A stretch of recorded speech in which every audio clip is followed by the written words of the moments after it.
दुनिया की कोई ताकत मुझे लड़ाई को लड़ने से नहीं रोक सकती है। मेरे लोगों याद रखना, मैं बाबा साहब अम्बेडकर का खून हूँ, मैं मानव काशीराम साहब का बेटा हूँ। चंद्रशेखर आजाद मर तो सकता है लेकिन झुक नहीं सकता कभी। अगर चंद लोग मिलकर तैयार तय करेंगे कि सरकार किसकी बने तो ये लोकतंत्र नहीं हो सकता है। ये लोकतंत्र तब होगा जब इस देश के हर बालिग व्यक्ति को अधिकार होगा कि वो अपनी सरकार चुने। मैं अपने नौजवान साथियों से कहना चाहता हूं कि अपनी रीढ़ की हड्डी को इतनी मजबूत रखो, वो अगर झुके तो समाज के सम्मान में, अदरवाइज वो किसी के आगे झुक भी नहीं चाहिए, कुछ भी हो जाए।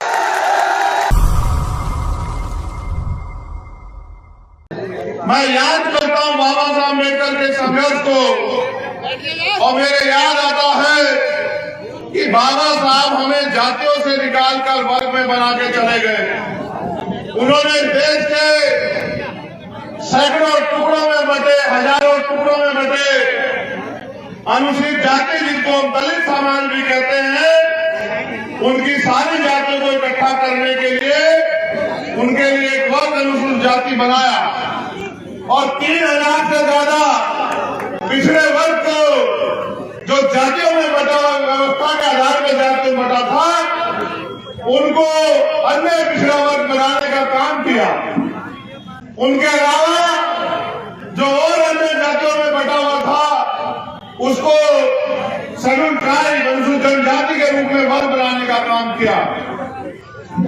मैं बड़ा खुश था जब मैंने आज रास्ते में देखा कि हमारे लोगों ने अलग अलग तरह के बोर्ड लिए हुए हैं और वो नौजवान साथी अपने अपने बोर्ड को टी शर्ट पहन के घूम रहे हैं। मुझे खुशी होती है कि आज वो जाति की सच्चाई को समझने लगे हैं। लेकिन मैं उनसे कि बाबा साहब अम्बेडकर ने हमें वर्ग बनाया और आज भी हम लोग जातियों में बटे हैं, तो हम बाबा साहब अम्बेडकर की बात को नहीं मानते हैं। वो बाबा साहब अम्बेडकर जो ये कहते हैं कि मुझे पूजने की नहीं, मुझे पढ़ने की जरूरत है, जो कहते हैं मैं मूर्तियों में नहीं, मैं किताबों में हूँ, जो बाबा साहब अम्बेडकर अपनी सारी सुविधा छोड़ के हमारे लोगों को पैरों पे खड़ा करने के लिए रात दिन मेहनत करते रहे, अपने चाचा बच्चों की कुर्बानी दी। क्या उनका सपना सिर्फ मूर्ति लगाने से पूरा हो जाएगा? मैं पूछना चाहता हूं आप लोगों से। जितनी जोर से नारे लगा रहे थे उतनी जोर से बताओ। अगर नारा लगाने से या मूर्ति को लगाने से सपना पूरा नहीं होगा तो फिर ये भी बताओ कि उनका सपना कैसे पूरा होगा? मेरे लोगों, मुझे बताओ। पहले उनका सपना भी जान लो। उनका सपना था कि ये कमजोर वर्ग के लोग, जिनको मैं तमाम तरह के संघर्ष करके बड़े बड़े पैसे वालों, ताकत वालों से लड़के वोट का अधिकार दिलाने का काम कर रहा हूं, जो मेरे जाने के बाद पढ़ लिखकर अपनी वोट की ताकत को समझ के अपनी वोट के जरिए इस प्रदेश और देश पे राज करने का काम करेंगे। क्योंकि अब जो बात मैं आपसे कहने वाला हूं वो नौजवान साथियों को सुननी चाहिए। तुम्हारा भला नारा लगाने से या पैर छूने से नहीं हो सकता, मेरी बात को याद रखना। मैं तुम्हें मना करता रहता हूं कि पैर मत छुआ करो, पैर छूना है समानता की निशानी है। मैं तुमसे कहता हूं कि पैर मत छुआ करो। तुम लोग दूसरे नेताओं की तरह, तुम्हें लगता है पैर छूने से मैं खुश हो जाऊंगा, तुम पैर छूते रहते हो। मैं तुम्हें बताना चाहता हूं कि हमारे लोगों की रीढ़ की हड्डी बड़ी कमजोर हो गई है, वो हर आदमी के आगे झुक जाती है। मैं अपने नौजवान साथियों से कहना चाहता हूं कि अपनी रीढ़ की हड्डी को इतनी मजबूत रखो, वो अगर झुके तो समाज के सम्मान में, अदरवाइज वो किसी के आगे झुक भी नहीं चाहिए, कुछ भी हो जाए। क्योंकि हम बुद्ध को मानने वाले लोग हैं। हमें ये पता है कि मृत्यु अटल सकते हुए एक दिन आनी है, लेकिन हमें सतर्क भी रहना होगा, क्योंकि हमें लड़ाई अपने कंधों पे लड़नी है, किसी और के सहारे नहीं लड़नी है। वो हम में से ही एक है, वो हमारे लेकिन याद रखो, उनकी लगाम सरकार के हाथ में है। उनकी लगाम सरकार के हाथ में है, तो उनकी लगाम जब खिंचेगी तो वो अपने सगे भाई को भी पकड़ के जेल में डाल देंगे। इसलिए आपसे कह रहा हूं, 14 अगस्त 1947 को भारत अंग्रेजों का गुलाम था, अधीन था, और बाबा साहब अम्बेडकर गोलमेज कॉन्फ्रेंस में 1930, 31, 32 में लड़ रहे थे इस बात के लिए कि हम सिर्फ अंग्रेजों के गुलाम नहीं है, हम वहां गुलामों के गुलाम हैं, क्योंकि हमें कोई अधिकार नहीं है। और बाबा साहब ने जब अपनी बात को तर्क से रखा, उस टेबल पे गोलमेज कॉन्फ्रेंस की पंडित मालवीय जी भी मौजूद थे। बाबा साहब ने जब कहा कि हमारे साथ अछूतों जैसा व्यवहार होता है, हमें आजादी नहीं है, तो मालवीय जी ने कहा अंग्रेज अफसरों के सामने कि बाबा साहब हमसे नाराज है, इसलिए ऐसी बात कह रहे हैं, हमारे देश में कोई छुआछूत नहीं है। तो बाबा साहब अम्बेडकर बड़े पढ़े लिखे व्यक्ति थे, बैरिस्टर थे, उन्होंने तत्काल वहां रखे जग से एक गिलास में पानी अपने हाथ से किया और पंडित मदन मोहन मालवीय जी की तरफ कर दिया। उन्होंने कहा कि पंडित जी, अगर छूत नहीं है तो आप ये गिलास का पानी पी के दिखाओ। ताली बजाने से कुछ नहीं होगा, गौर करो। पिछले 75 साल से आप ताली बजा रहे इस देश में, यही हैसियत है आपकी।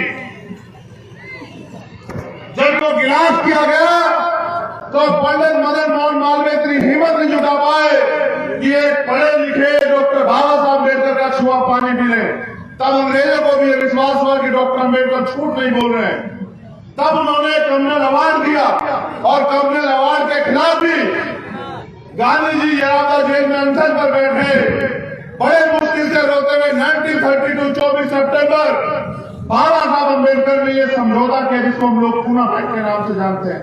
वो पूना पैक्ट हुआ, आरक्षण आया। पूना पैक्ट जब हो गया तो पत्रकार साथियों ने बाबा साहब अम्बेडकर से पूछा कि बाबा साहब अम्बेडकर अब आपको कैसा लग रहा है? तो मेरे सम्मानित साथियों, बाबा साहब अम्बेडकर ने कहा कि मैं बड़ी मुश्किल से संघर्ष करके अपने समाज के लिए फल लेके आया था, और गांधी एंड कंपनी ने उस फल का सारा रस चूस लिया और छिलके मेरे मुंह पे फेंक के मार दिए। मैं रोते हुए मैंने पूना पैक्ट किया, लेकिन मेरी आने वाली औलादें वो इस अपमान का बदला जरूर लेंगी। मैं आपको इसलिए ये बात याद दिला रहा हूं क्योंकि बाबा साहब अम्बेडकर ने कहा कि जो कौम अपना इतिहास नहीं जानती वो कभी अपने भविष्य का निर्माण नहीं कर सकती है। सम्मानित साथियों, ये वही देश है जहां सती प्रथा होती थी कि अगर किसी का पति चाहे वो कम उम्र में या ज्यादा उम्र में चली जाए, उस महिला को बेटियों में जूट के और चिता की अग्नि के साथ जलाया जाता था। ये वही देश है जहां विधवा विवाह नहीं होता था। ये वही देश है जहां बाल विवाह होता था। ये वही देश है जहां तमाम तरह के अपमान का सामना हमें आजादी से पहले करना पड़ता था, और सामाजिक गैर बराबरी कारण अभी भी कई जगह पे करना पड़ता है। जैसे घोड़ी पे बैठने में, बारात निकालने में होता है, जैसे मूछा रखने में, हत्या होने में होता है, जैसे मटकी छूने में होता है। और ये झूठ नहीं है, आजाद भारत की आज की सच्चाई है। जाति की वजह से बाबा साहब अम्बेडकर को नहीं चुनना चाहते थे। फिर समय आया कि बाबा साहब अम्बेडकर के नेतृत्व में 2 साल 11 महीने 18 दिन में संविधान लिखा गया। उसके बाद 15 अगस्त की जो आजादी थी वो अधूरी आजादी थी। असली आजादी हमें दलित, पिछड़े, आदिवासी, अल्पसंख्यक समाज के लोगों को और देश की तमाम महिलाओं को 26 जनवरी 1950 को मिलने का काम हुआ, जब भारत का संविधान लागू हुआ। जब भारत का पवित्र संविधान लागू हुआ तब मानव मानव बराबर हुआ, और इस देश की सार्वजनिक संस्थाओं में, इस देश की सभी सार्वजनिक जगहों पे जाने की, आने की, घूमने की, फिरने की, नौकरी करने की, रोजगार करने की, बिजनेस करने की, घूमने की और मंच लगा के अपनी बात रखने की आजादी देश में हमें मिली। मगर सम्मानित साथियों, 14 अगस्त 1947 1947 को जो हमारी आर्थिक स्थिति थी, सामाजिक स्थिति थी, वो 15 अगस्त 1947 को भी नहीं बदली। उसका प्रमाण यह है कि 14 अगस्त को जिसकी जेब में 100 रुपए थे, 15 अगस्त 1947 को उसकी जेब में वही 100 रुपए थे, 10-20 हजार रुपए किसी ने नहीं दिए। जबकि जब आजादी मिली थी तो वास्तविकता में देश के साधन संसाधन में भी बंटवारा होना चाहिए था, और जिनको संविधान से पहले व्यवस्था के आधार पर अधिकार नहीं थे उनको बराबर में लाके खड़ा करना चाहिए था, जिससे कि लेकिन जैसा मैंने आपसे कहा कि वो आजादी तब तक नहीं मिल सकती थी। बाबा साहब ने शंका जाहिर की कि भाई सरकार आपकी बन रही है, ऐसा ना हो आप हमारे लोगों को अधिकार ना दो। संविधान में तो मैंने लिख दिए। तो वर्तमान सरकार जो उस समय की थी, उस सरकार ने वादा किया कि हम बाबा साहब अम्बेडकर हम सारे अधिकार संविधान में दिए हुए लागू कराने का काम करेंगे। लेकिन सम्मानित साथियों, बाबा साहब अम्बेडकर को भी शंका थी, शक था कि जिन्होंने हजारों साल से नहीं दिए अधिकार, हम रोए चिल्लाए, भूखमरी के शिकार हुए, अन्याय अत्याचार गरीबी के शिकार हुए, किसी ने हमारी नहीं सुनी। वो ऐसा ना हो आजादी के बाद भी, संविधान के बाद भी अधिकार ना दे। इसलिए उन्होंने अपने समाज को संदेश के तौर पे कहा कि शिक्षित बनो, संगठित बनो और संघर्ष करो। इसलिए उन्होंने जातियों में बटे समाज के लिए वर्ग बनाए, SC, ST, OBC और माइनॉरिटी। सम्मानित साथियों, उनको एक और शंका थी कि ऐसा ना हो जो अधिकार मैं संविधान में लेके जा रहा हूं, ये अधिकार लागू कैसे होंगे, इसके लिए भी कोई योजना होनी चाहिए। तो बाबा साहब अम्बेडकर ने तमाम तरह की लड़ाई लड़ते हुए, कोई कहता था कि वोट का अधिकार उसको मिले जो जमींदार है, कोई कहता वोट का अधिकार उसको मिले जो लगान देता है, कोई कहता वोट का अधिकार उसको मिले जो पैसे वाला है, कोई कहता वोट का अधिकार उसको मिले जो बहुत पढ़ा लिखा है। बाबा साहब अम्बेडकर ने कहा कि मैंने दुनिया के संविधान पढ़े, अगर चंद लोग मिलकर तैयार तय करेंगे कि सरकार किसकी बने तो ये लोकतंत्र नहीं हो सकता है। ये लोकतंत्र तब होगा जब इस देश के हर बालिग व्यक्ति को अधिकार होगा कि वो अपनी सरकार चुने, अपना नेता चुने, अपना प्रत्याशी चुने, अपना प्राइम मिनिस्टर, अपना मुख्यमंत्री चुने। और अंत से वो सफल हुए, उन्होंने वोट का अधिकार दिलाया। और उन्होंने जाते जाते कहा हम लोगों से सबसे कि अकेले मेरे कान में नहीं कहा, अकेले मान्यवर काशीराम साहब के कान में नहीं कहा, हम सबके लिए कहा कि मुझे मेरे जाने के बाद मरा हुआ मत समझना, जब तक संविधान जिंदा है मैं जिंदा। उन्होंने ये भी कहा, मैं नहीं कह रहा हूं मेरे पहले के समाज के अधिकारी कर्मचारी यहाँ बैठे हैं, नेतागण यहाँ बैठे हैं, मेरे समाज भाई बहन यहाँ बैठे हैं, मैं गलत कहूं तो मुझे रोक देना वहीं खड़े होके। ये बाबा साहब अम्बेडकर ने कहा कि अन्याय करने वाले से अन्याय सहने वाला ज्यादा दोषी होता है। बताओ कहा या नहीं कहा? बाबा साहब ने यह भी कहा कि राजनीति में हिस्सेदारी न करने का सबसे बड़ा दंड यह है कि अयोग्य लोग आपके ऊपर शासन करेंगे। आज मेरा पढ़ा लिखा समाज वो राजनीति से दूर है, आज मेरा नौजवान वो राजनीति से दूर है। कम पढ़े लिखे लोग, अयोग्य लोग सत्ता में बैठ के राज कर रहे हैं। साहब कहा करते थे वोट फूल वालों को दोगे तो उनके लोग ताकतवर होंगे, उनके लोग ताकतवर होंगे तो अपने लोगों को रोजगार देंगे, अपने लोगों को बिजनेस देंगे, अपने लोगों को पैसा देंगे, अपने लोगों को अधिकार देंगे, आपको कुछ नहीं देंगे। साहब कहते थे वोट पंजे वालों को दोगे तो पंजे वाले ताकतवर होंगे, पंजे वाले ताकतवर होंगे तो अपने लोगों को नौकरी देंगे, अपने लोगों को रोजगार देंगे, अपने लोगों को अधिकार देंगे, तो उनको नहीं देंगे। अब मैं जानना चाह रहा हूं, आप दूसरों को अधिकार दोगे, दूसरों को ताकत दोगे तो चंद्रशेखर कैसे ताकतवर हो जाएगा? मेरे लोगों मुझे बताओ।